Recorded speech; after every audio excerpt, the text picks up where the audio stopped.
원고료 200원. 강경애. 친애하는 동생 K야. 간번 너의 편지는 반갑게 받아 읽었다. 그러고 약해졌던 너의 몸도 다소 튼튼해짐을 알았다. 기쁘다. 무언이 해야 건강밖에 더 있느냐. K야. 졸업기를 앞둔 너는 기쁨보다도 괴로움이 앞서고 희망보다도 낭망을 하게 된다고? 오냐, 네 환경이 그러하니만큼 응당 그러하리라. 그러나 너는 그 괴로움과 낭만 가운데서 단연히 깨달음이 있어야 한다. 그래서 기쁘고 희망에 불타는 새로운 길을 발견해야 한다. K야, 네가 물은 바 이 언니의 연애관과 내지 결혼관은 간단하게 문장으로 표현할 만한 지식이 아직도 나는 부족하구나. 그러니 나는 요새 내가 지내는 생활 전부와 그 생활로부터 일어나는 나의 감정 전부를 아무 꾸밀 줄 모르는 서투른 문장으로 적어 놓을 터이니 현명한 너는 거기서 버릴 것은 버리고 취하여다오. K야, 내가 요새 D신문의 장편소설을 연재하여 원고료로 200여 원을 받은 것은 너도 잘 알지? 그것이 내 일생을 통하여 처음으로 많이 가져보는 돈이구나. 그러니 내 머리는 갑자기 활기를 얻어 온갖 공상을 다 하게 되더구나. K야, 너도 짐작하는지 모르겠다마는 나는 어려서부터 순조롭지 못한 가정에서 자랐고 또 커서까지라도 순경에 처하지 못한 나는 그나마 쥐꼬리만큼 배운 이 지식까지라도 우리 형부의 덕이었니라. 그러니 어려서부터 명일빔 한 벌 색들여 못 입어봤으며 먹는 것이란 언제나 조밥이었구나. 그러고 학교에 다니면서도 맘대로 학용품을 어디 써보았겠니? 학기 초마다 책을 못 사서 울고 울다가는 겨우 남의 낡은 책을 얻어 가졌으며 종이와 붓이 없어 나의 이 조그만 가슴은 그 몇 번이나 달막거리였는지 모른다. K야, 나는 아직도 잘 기억한다. 내가 학교 1년급 때 일이다. 내일처럼 학기 시험을 치겠는데 나는 종이붓이 없구나. 그래서 생각다 못해서 나는 옆에 동무 것을 훔치었다가 선생님한테 얼마나 꾸지람을 받았겠니. 그러고 애들한테서는 예, 도적년, 도적년 하는 놀림을 얼마나 받았겠니. 더구나 선생님은 그 큰 눈을 부라리면서 놀 시간에도 나가 놀지 못하게 하고 벌을 세우지 않겠니. 나는 두 손을 벌리고 유리창 곁에 우두커니 서 있었구나.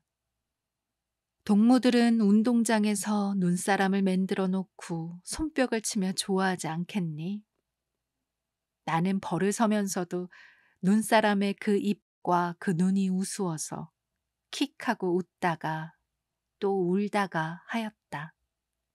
K야, 어려서는 천지라니까 남의 것을 훔칠 생각을 했지만 소위 중학교까지 오게 된 나는 아무리 바쁘더라도 그러한 맘은 먹지 못하였다. 형부한테서 학비로 오는 돈은 겨우 식비와 월사금밖에는 못 물겠더구나. 어떤 때는 월사금도 못 물어서 머리를 들고 선생님을 바로 보지 못한 적이 많았으며 모르는 학과가 있어도 맘 놓고 물어보지를 못했구나. 그러니 나는 자연히 기운이 죽고 바보같이 되더라. 따라서 친한 동무 한 사람 가져보지 못하였다. 이렇게 외로운 까닭에 하느님을 더 의지하게 되었으니 나는 밤마다 기숙사 강당에 들어가서 목을 놓고 울면서 기도하였다. 그러나 그 괴로움은 없어지지 않고 날마다 달마다 자라만 가더구나. 동무들은 양산을 가진다. 새로 치마 저고리를 입는다. 털목도리 자켓을 짠다. 시계를 가진다. 지금 생각하면 그 모든 것이 우습게 생각되지만은 그때는 왜 그리도 부러운지 눈물이 날 만큼 부럽더구나. 그 폭신폭신한 털실로 목도리를 짜는 동물을 보면 나도 모르게 그 실을 만져보다가는 앞서는 것이 눈물이더구나. 여학교 시대가 아니고서는 맛보지 못하는 이 털실의 맛. 어떤 때 남편은 당신은 왜 자켓 하나 짤 줄 모르? 하고 쳐다볼 때마다 나는 문득 여학교 시절을 회상하며 동무가 가진 털실을 만지며 간이 짜르르하게 느끼던 그 감정을 다시 한번 느끼곤 하였다. 케이야, 어느 여름인데 내일같이 방학을 하고 고향으로 떠날 터인데 동무들은 떠날 준비에 바쁘구나. 그때는 인조견이 나지 않았을 때이다. 모두가 쟁친 모시치마 적삼을 잠자리 날개처럼 가볍게 해 입고 흰 양산, 검은 양산을 제각기 사더구나. 그때의 나는 어째야 좋을지 모르겠더라. 무엇보다도 양산이 가지고 싶어 영 죽겠더구나. 지금은 어염집 부인들도 양산을 가지지만 그때야말로 여학생이 아니고서는 양산을 못 가지는 줄로 알았다. 그러니 양산이야말로 무언중에 여학생을 말해주는 무슨 표인 것 같이 생각되었다. 철없는 내 맘에 양산을 못 가지면 고향에도 가고 싶지를 않더구나. 그래서 자꾸만 울지 않았겠니? 한방에 있는 동무 하나가 이 눈치를 채었음인지 혹은 나를 놀리려고 그랬는지 모르나 대부러진 낡은 양산 하나를 어디서 갖다 주더구나. 나는 그만 기뻤다. 그러나 어쩐지 화끈 달며 냉큼 그 양산을 가질 수가 없더구나. 그래서 새침하고 앉았노라니 동무는 킥 웃으며 나가더구나. 그 동무가 나가자마자 나는 얼른 양산을 쥐고 펼쳐보니 하나도 성한 곳이 없더라. 그때 나는 무어라 말할 수 없는 울분과 슬픔이 목이 막히도록 치받치더구나. 그러나 나는 그 양산을 버리지는 못하였다. 케이야, 나는 너무나 딴 길로 달아나는 듯 싶다. 이만하면 나의 과거 생활을 너는 짐작할 터이지? 나의 현재를 말하려니 말하기 싫은 과거까지 들추어 놓았다. 그런데 케이야, 아까 말한 그 원고료가 오기 전에 나는 밤 오래도록 잠 못 이루고 그 돈으로 무엇을 할까 하고 생각하였다. 지금 생각하면 부끄러운 말이지만 우선 겨울이니 털외투나 하고 목도리, 구두, 내 앞니가 너무 새가 넓으니 가늘게 금리나 하고 가늘게 금반지나 하고 시계나 아니 남편이 뭘 할지 모르지?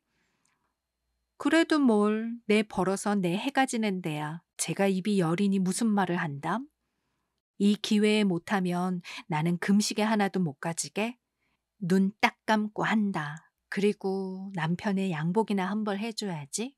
양복이 그 꼴이니. 나는 이렇게 깡그리 생각해 두었구나. 그런데 어느 날 원고료가 내 손에 쥐어졌구나. 케이야, 남편과 나와는 어쩔 줄 모르게 기뻐했다. 그날 밤 나는 유난히 빛나는 등불을 바라보면서 이 돈으로 뭘 하는 것이 좋우? 남편의 말을 들어보기 위하여 나는 이렇게 물었구나. 남편은 묵묵히 앉았다가 혼자 하는 말처럼 거참, 우리 같은 형편에는 돈이 없는 것이 오히려 맘 편하거든. 글쎄, 이왕 생긴 것이니 써야지. 우선 제일 급한 것이 응호동물을 입원시키는 게지.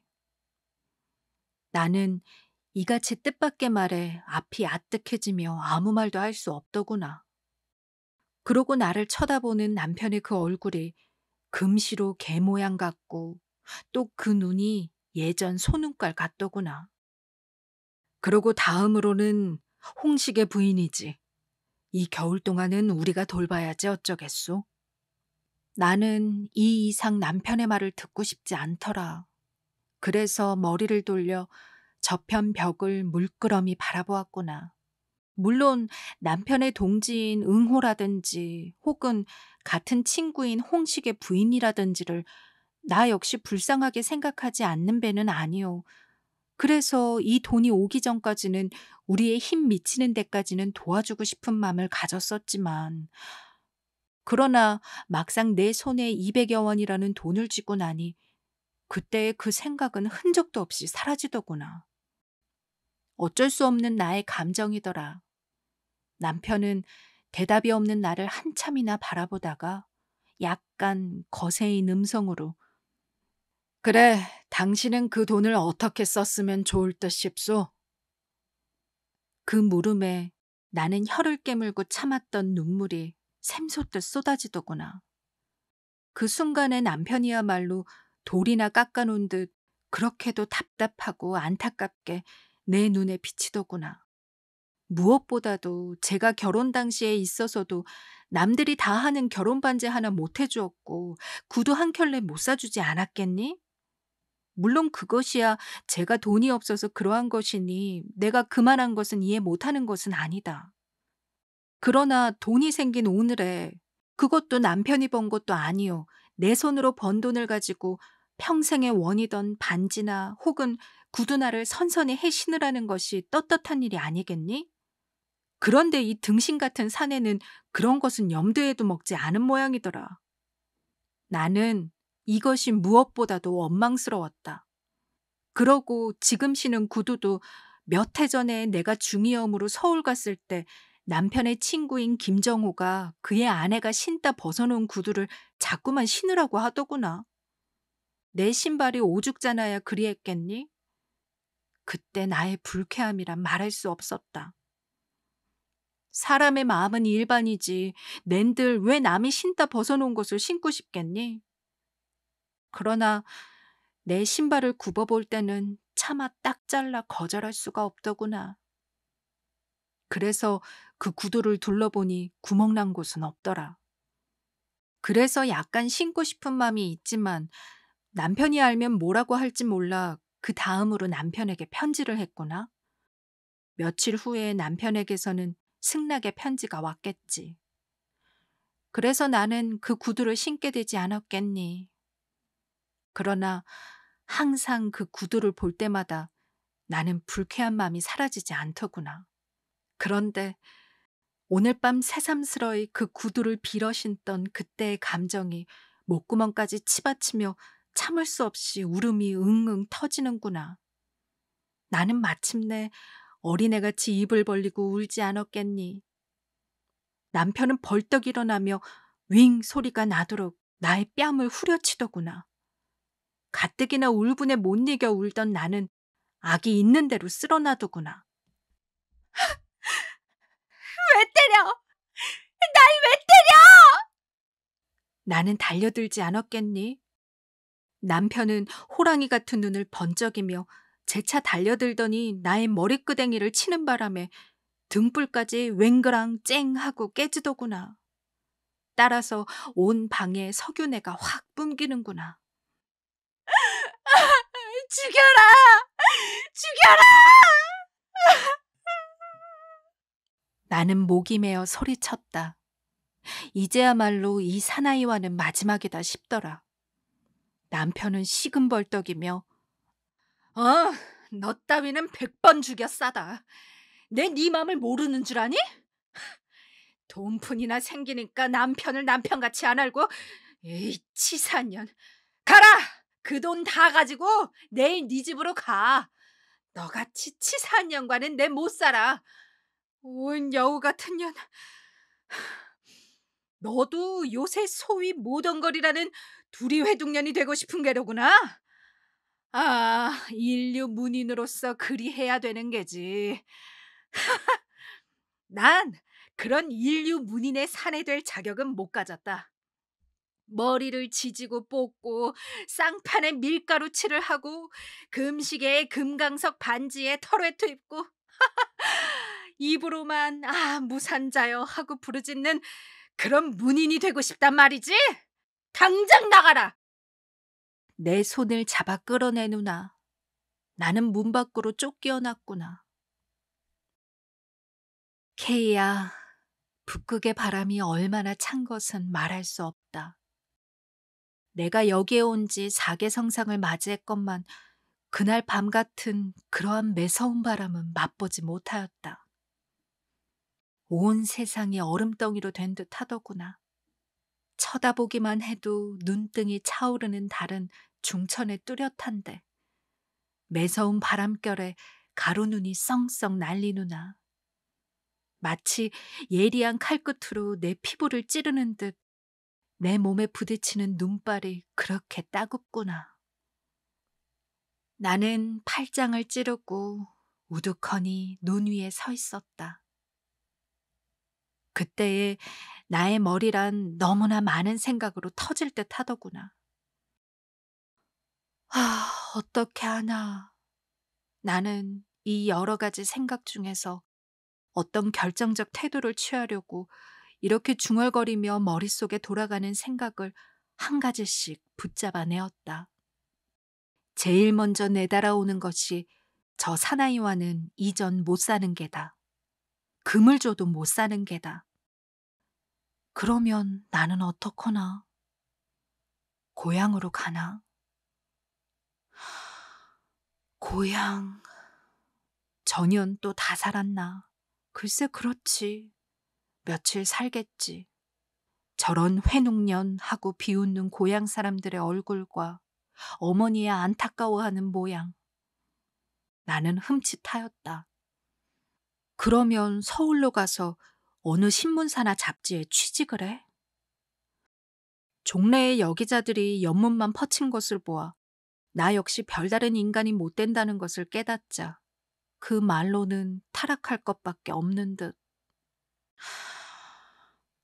그러면 어디로 어떡하나. 동경으로 가서 공부나 좀 해봐. 학비는 무엇이 되고. 내 처지로서는 공부가 아니라 타락 공부가 될 것 같다. 나는 이러한 결론을 얻을 때 어쩐지 이 세상에서 버림받은 듯 나는 여기를 가나 저기를 가나 누가 반가이 맞아줄 사람이라고는 없는 듯 하구나. 그나마 호랑이같이 시근거리며 저 방 안에 앉아있을 저 사나이가 아니면 이 손을 잡아줄 사람이 없는 듯 하구나. 케이야, 이것이 애정일까 무엇일까? 나는 그때 또다시 더운 눈물을 푹푹 쏟았다. 동시에 그 호랑이 같은 사나이가 넙적넙적 짓거리던 말을 문득 생각하였다. 그러고 홍식의 부인이며 그 어린 것이 헐벗은 모양 또는 뼈만 남은 응호의 얼굴이 무시무시하리만큼 떠오르는구나. 남편을 감옥에 보내고 떠는 그들 모자. 감옥에서 심장병을 얻어가지고 나와서 신음하는 응호. 내 손에 쥐어진 200여 원. 이것이면 그들을 구할 수가 있는 것이다. 나는 아직까지 몸이 성하다. 그러고 헐벗지는 않았다. 이 위에 무엇을 더 바라는 것이 허영 그것이 아니냐. 나는 갑자기 이때까지 어떤 위태한 꿈을 꾸고 있었다는 것을 확실히 알았다. 케이야, 나와 같은 처지에서 금시계, 금반지, 털외투가 무슨 소용이 있는 게냐. 그것을 사는 돈으로 동지의 한 생명을 구원할 수 있다면 구원하는 것이 얼마나 떳떳한 일이냐. 더구나 남편의 동지이매랴. 아니, 내 동지가 아니냐.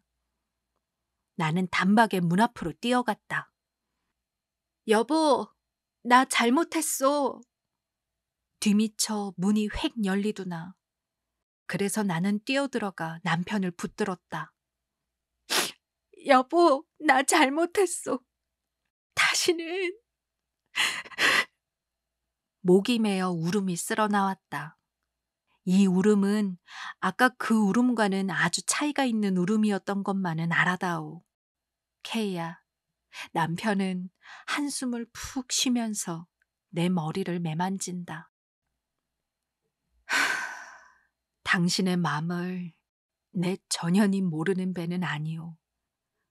단벌 치마에 단벌 저고리를 입고 있으니 그러나 벗지는 않았지. 입었지. 무슨 걱정이 있소.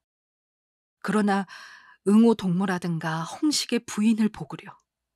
그래, 우리 손에 돈이 있으면서 동지는 알아 죽거나 굶어 죽거나 내버려 둬야 옳단 말이오? 그러기에 환경이 같아야 하는 게야, 환경이. 나부터라도 그 돈이 생기기 전과는 확실히 다르니까. 남편은 입맛을 다시며 잠잠하다. 그도 나 없는 동안에 이리저리 생각해 본 후의 말이며 그가 그렇게 분풀이를 한 것도 내게 한 보담도 자기 자신에게 일어나는 모든 불쾌한 생각을 제어하고자 함이었던 걸 나는 알 수 있었다. 나는 도리어 대담해지며 가슴에서 뜨거운 불길이 확 일어나더구나. 여보, 값 허란 것으로 우리 옷이나 한 벌씩 하고 쌀이나 한 말, 나무나 한 발이 사고는 그들에게 논아줍시다. 우리는 앞으로 또 벌지 않겠소? 남편은 나를 와락 쓸어 안으며 잘 생각했소. 케이야, 네가 지루할 줄도 모르고 내 말만 길게 늘어놓았구나. 너는 지금 졸업기를 앞두고 별의별 공상을 다 할 줄 안다. 물론 그 공상도 한때는 없지 못할 것이니 나는 결코 너의 그 공상을 나무라려고 드는 것은 아니다. 그러나 그 공상에서 한보 뛰어나와서 현실에 착안하여라. 지금 삼남의 이재민은 어떠하냐? 그리운 고향을 등지고 쓸쓸한 이 만주를 향하여 몇만의 군중이 달려오고 있지 않느냐? 만주에 와야 누가 그들에게 옷을 주고 밥을 주더냐? 그러나 행여 고향보다는 날까 하고 와서는 처자는 요릿간에 혹은 부호의 첩으로 빼앗기고 울고 불고 하며 이 넓은 벌을 헤매이지 않느냐? 하필 삼남의 이재민 뿐이냐? 요전에 울릉도에서도 수많은 군중이 남부여대하여 원산에 상륙하지 않았더냐? 하여간 전 조선의 빈한한 군중은, 아니 전 세계의 무산 대중은 방금 기아선상에서 헤매이고 있는 것을 너는 아느냐 모르느냐? 케이야, 이 간도는 토벌단이 들어밀려서 지금 한창 총소리와 칼소리에 전 대중이 공포에 떨고 있는 중이다. 그러니 농민들은 들에서 농사를 짓지 못하였으며 또 산에서 나무를 베지 못하고 혹시 목숨이나 구해볼까 하여 비교적 안전지대인 용정시와 국자가 같은 도시로 몰려드나 장착 그들은 무엇을 먹고 살겠느냐. 이곳에서는 개 목숨보다도 사람의 목숨이 헐하구나. 케이야, 너는 지금 상급 학교에 가게 되지 못한다고 혹은 스위트홈을 이루게 되지 못한다고 비관하느냐? 너의 그러한 비관이야말로 얼마나 값없는 비관인가를 눈 감고 가만히 생각해 보아라.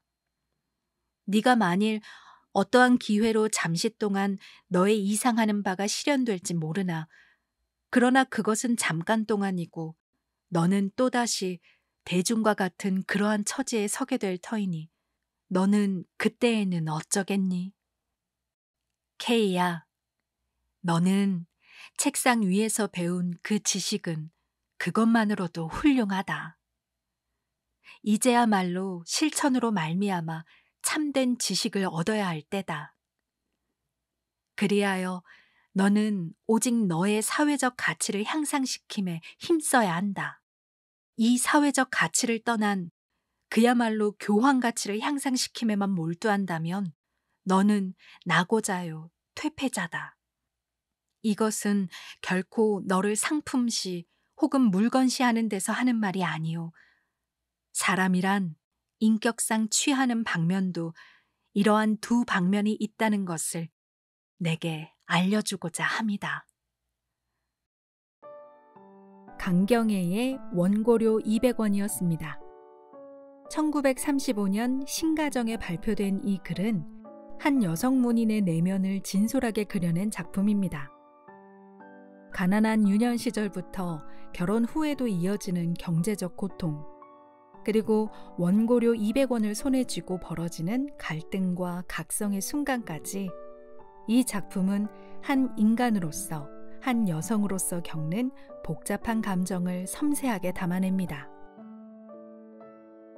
강경애는 일제강점기 여성 작가로서 당대 사회의 모순과 계급 문제, 여성의 억압된 현실을 꾸준히 글로써 드러내왔습니다. 이 작품은 개인적 체험을 통해 보편적 인간성과 사회적 책임, 나아가 연대의 가치를 묻고 있죠. 주인공은 내가 번 돈이니 내 마음대로 쓰고 싶은 욕망과 공동체 속에서 더 큰 가치를 추구해야 한다는 남편의 의견 사이에서 갈등합니다. 결국 원고료를 아픈 동지와 가난한 이웃을 위해 쓰기로 결심하면서 자기 극복의 순간을 맞이합니다. 무엇이 더 값진 선택일까요? 우리가 살아가면서 맞닥뜨리는 수많은 선택들은 어떤 기준을 가지고 결정하게 되는지 생각해 보게 됩니다. 귀한 200원. 여러분은 어떻게 쓰고 싶으신가요?